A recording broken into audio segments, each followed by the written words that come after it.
Sanbanani, welcome back to my channel. Welcome back to Mkosinaphile. Ngiyabonga kakhulu for coming. Thank you so much for joining me. Ngakhohlwa ke ukuthi like video, subscribe, share, and yeah, man, you guys nokubuka ma ads. Thank you so much. So you guys, kule video ngizobe ngikhuluma njalo ngodaba lukaBaba Julius Malema and all the drama that is happening. You guys says ukuthi uBaba Floyd Shivambu waphuma ke laphana ka EFF. You guys kwathiwa kuphumela ukungena kumkhonto wesizwe. I've seen videos and stories of Floyd Shivambu esuka ke ka EFF. You guys kubonakala ngathi Baba Malema akayamkeli kahle leyo ndaba. You guys, even though yenethi siqhubekela phambili bahamba isosala siyincenga, kodwa ke musumamela ke khuluma kuma videos wakho zokuthi ngathi uphatheke kabi. You guys sibonile njalo ngodaba laphana oluka nkosikazi ka what's his name again, you guys? Undlozi, you guys. Sombuyisela Indlozi ongumabathu Monju ukuthi uye wa like ke laphana Instagram post ka Floyd Shivambu wase kucasula kuBaba Julius Malema. You guys wa trendile kulokhu kuningi njenge EFF. You guys uthi yena kuNdlozi waye avumela kunkosikazi wakhe ayo likeana nama post ka Floyd Shivambu okuyongena kumkhonto wesizwe. Kusho ukuthi uvumelana nayo leyo nto, kusho ukuthi naye mhlawumbe naye uyahamba, kodwa bekungalikanga uNdlozi, bekulike umabathu Muntu oyipartner kaBaba uNdlozi. So angazi ukazi kunabantu abamgxekayo ukuthi ayibo, so umabathu Muntu unama rights wakhe phela naye, she's herself, she's her own self. So mangabe like ngihambe ka Instagram ngathola abantu bepostile ngafike ngalike, ngabe lokho kusho ukuthi I'm representing my husband. Like nje because ngithunye yena mhlambe I'm going to represent my husband. So uFloyd Shivambu posted there and then umabathu liked. So my like ke laphana you guys kwase ubonakala ke i-video kaMalema laphana ethi no angeke ngipost into ethile uMantu ahamba ayoyilike, kusho ukuthi ke sisuke sisonke kuleyo nto mhlambe ngisuke ngivumelana nale nto. Angazi you guys kuningi nje kusho uBaba Malema laphana ngathi uxeka umbuyiseni Indlozi wathi leave now.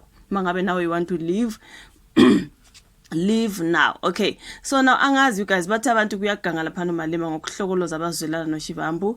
You guys abavumelani naye abantu. You guys bathi ayikho right into ayenzayo ukuthi adrege umabathu Muntu kweze politics yabo endabeni zabo ze EFF, bona benabo Ndlozi nabo Shivambu. Umabathu Muntu ungena kuphi asazi asifundeni laphana edabeni laphana kayithole bayisabelo nsele ungoti weze politics uthe umholi we-EFF umnumzana Julius Malema ukhombise uqhamazela ke ngokuhlokoloza abaholi beqembu abasola ngokuthi bazwelana nobe iphini lakhe umnumzana uFloyd Shivambu. Udokotela uOngama Mtimka, I'm sure ngilibize kahle, utheke bekungafanele ukuthi uMalema agudlela abasola sengathi bazolandela uShivambu oshiye kuleli qembu engeledlule wayojoyina MK.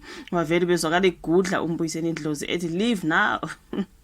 Ayikuningi bafethu. Usho lokhu ngesikhathi ekhuluma nabe Newsroom Africa. Umtimka ukhuluma kanjena nje uMalema ubebhodla umlilo ngesikhathi ekhuluma namalungu eqembu ngomsombuluko lapha eGoli. uMalema utshela amalungu eqembu afuna ukuhamba ukuthi awahambe. So ke kusukela kuhambe uShivambu ke nobe ilungu leParliament umnumzana Mzwanele Manyi kulokhu kunamahlebezi ukuthi kukhona amanye amalungu eEFF azoshiya. Kepha uMalema uthi angeke abancenge ngoba labo abafuna ukuhamba, uthi ngifuna ukubatshela labo abafuna ukuhamba ukuthi abahambe manje, asikizathu sokuthi sibancenge. Umtimka ke uthe uMalema bekufanele lusingathe ke ngenye indlela lolu daba. Uthi ngibona sengathi ugagamelile kunokukhuluma ukuthi lento yokushiya kwabantu izoloku yenzeka kancane. Bekufanele ukuthi yena kuMalema alinde bahambe bonke ngaphambi kokuthi akhulume. Umtimka utheke EFF ilahlekele kakhulu ngokushiya ke kukaShivambu. Mhlambe daswa baMalema evutha amalanga kanje. Imagine ukuhamba the vice president. I-EFF angeke iphinde ifane. uMalema noShivambu bayakha beyisusa phansi. So ke umhlaziyi wezepolitiki umnumzana Lukhona Mnguni utheke inkulumo kaMalema ikhombisa ukuthi imthusile eyokushiya kukaShivambu. Ukusho lokhu ke ngesikhathi ekhuluma nabe SABC. Kufanele ukuthi kufanele ukuthi uyatatazela ke, kufanele ukuthi uzibuza imibuzo uma ke kushiya umuntu onjengoShivambu abayiqala naye phansi. EFF kufanele athuke. Kule nkulumo kuMalema bezama ke nje ukuziduduza nesiqiniseko sokuthi wayengakaza kucabanga ukuthi iEFF izoqala kulahlekelwa amandla kusaphethe yena. Umnguni ke uthe okunye ukuthusa uMalema ukuthi usezokuba nephini elisha. uma ke ubheka zonke izikhundla kwi-EFF uShivambu noMalema kuphela ababengakaze bashintshwe kusukela kwaqala i-EFF bebelokhu bezibambile izikhundla zabo zonke lezi ezinye izikhundla sekube nezinguquko manje usekuba nephini elisha kwenzeka ke ukuthi isikhundla sithathwe umuntu angamethembi. Okay, so Malema umemezela ukuthi wonke amandla bephethe uShivambu asezobuyela ke kuyena uthe bafuna ukuqeda yonke into ezobakhumbuza ke uFloyd Shivambu kuningi lapha ke you guys but ngimke ngabona enye clip ke lapha ngathi ukhuluma ukuthi utheke kuShivambu whenever you wanna come back you are very much welcome. So angazi ke you guys ngibona ngathi ayimphathanga kahle. So ukulike ke kuka Mabatho Muntu ipost kaShivambu, does it mean ukuthi uMabatho Muntu represents uMbuyiseni Ndlozi?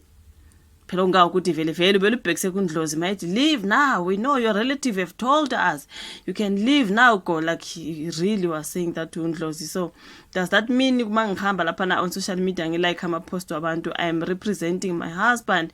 Yona into engiyibuzayo ngibona abantu abaningi bemgxeka lapha na bethi ayikho right lento ayenzayo ukuthi manje akhipha intukutheleke yakhe ukuhamba kaShivambu ayikhuphele kwabanye abantu including abondlozi njengoba sekubonakala njengathi uNdlozi ngathi nabo bayahamba abavele bahamba bazosala bencenga ke ayikunzima lapha na ka-EFF you guys, but anyways it is what it is. Thank you so much ukuthi ibukele video bese uyasho uvola ka comment section ngodaba lokaMalema nangendlela azwakala nje atatazela ngayo nje kodwa yena uzosala encenga kodwa uzwakala etatazela Nkosi yami. But ke asizwena ukuthi uthina in the comment section we like video usubscribe ungakhohlwa ufake notification bell kuyasiza ukuthi njalo mangi-uploada then you get notified. Okay, thank you so much for watching. Sizobonana kwenye video elandelayo. Bye.